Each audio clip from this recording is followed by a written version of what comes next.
What follows is a review for the Milwaukee 7-piece metric and SAE ratcheting wrench sets.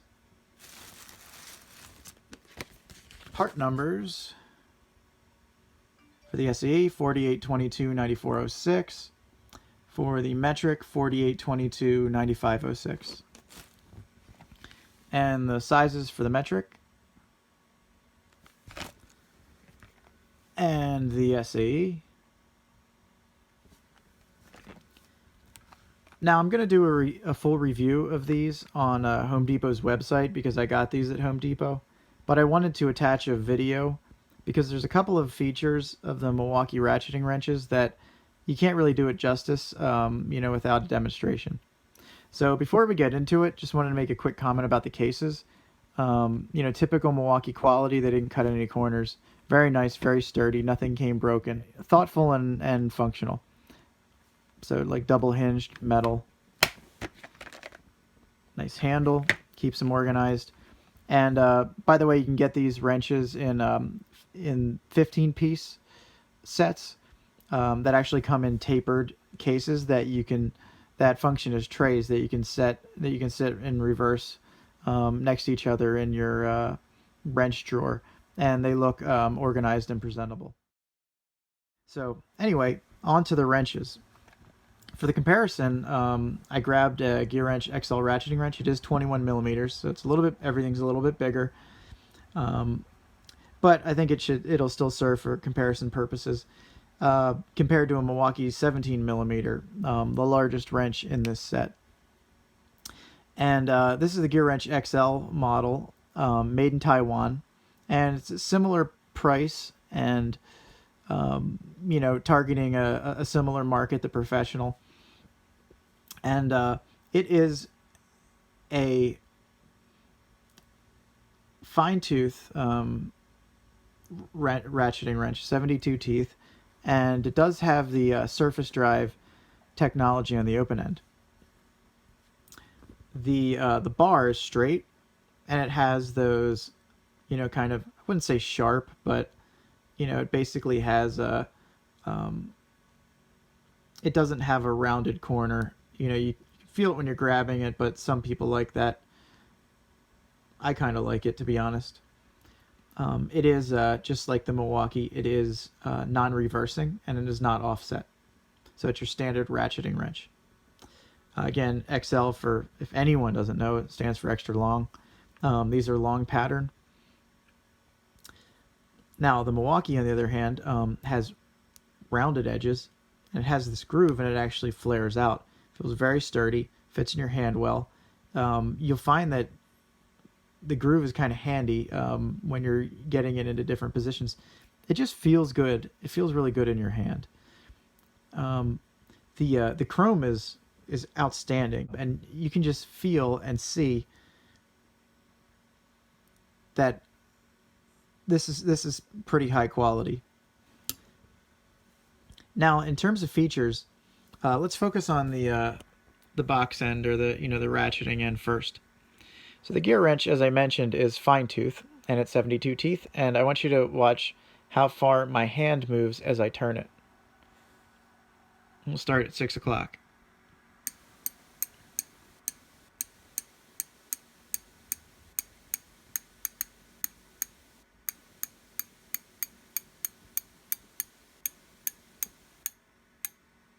And you could hear the clicks.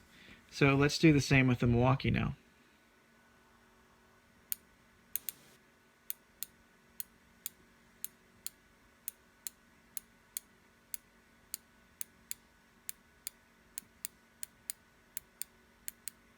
This is going to take too long. I might as well speed up. I think you notice something. Besides the fact that this is obviously, or appears to be, a finer tooth, you also heard a slightly different sound, each click. Well, the reason is because this is also 72, but it's a dual pole mechanism, and so you actually achieve 144 positions. It's basically like having 144 teeth, but with the strength of 72 teeth. And in other words, it's pretty insane. I mean, it's ultra fine, which is really a cool feature. Not that this isn't probably adequate for nearly any application. Now on the open end, as I mentioned before, it has the standard service drive technology that GearWrench employs on its long pattern wrenches. And what that means is it has a groove there and a groove there. And as you put it on the fastener and begin to turn, the idea is that the corners will eventually find these grooves and not escape. And so you'll then be applying pressure, or torque, I should say, to the torsional pressure. Is that right? Yeah, force, whatever. Force, I guess. Force pressure. You know, they're related. I'll just shut up now. Yeah, you'll be applying torque to the sides of the fastener near the corner, but not the corner itself. So anyway, the flank drive plus being the teeth, the ratcheting wrench with teeth.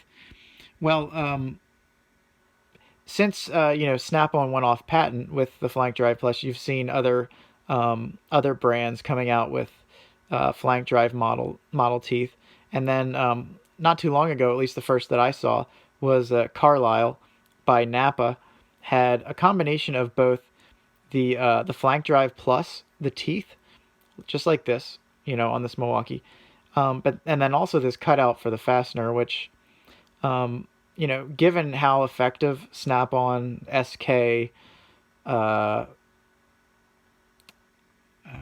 right, how can I forget right tool, right grip are, and they don't have this cutout. They have this rounded section.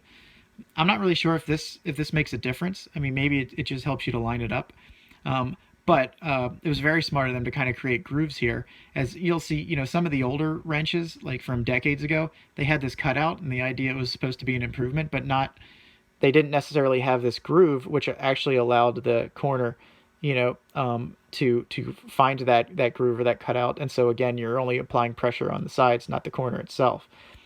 And so this cutout with that groove or that recess at the corner is definitely an improved design over just having a cutout that matches the fastener.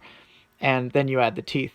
Now, one thing that's kind of unique about these Milwaukees is they don't have the same tooth pattern on both sides. If you can see that, let's see if I can get it to focus really well. Anyway, I think you can make that out. See that? It has a little bit of a different pattern. There we go. Has a different pattern than just your standard teeth.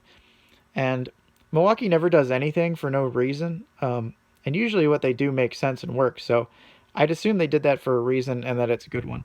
Anyway, that is the review of the Milwaukee ratcheting wrenches. And I hope you got something out of it. Now, when I actually, put them to use for a prolonged period of time, if I experience any issues or just kind of my thoughts in general, I'll post a follow-up video at that time. I think Milwaukee's done an excellent job, with their first ratcheting wrenches, as far as I know. It makes me look forward to seeing more and more Milwaukee hand tools come out and having more options. Have a great day.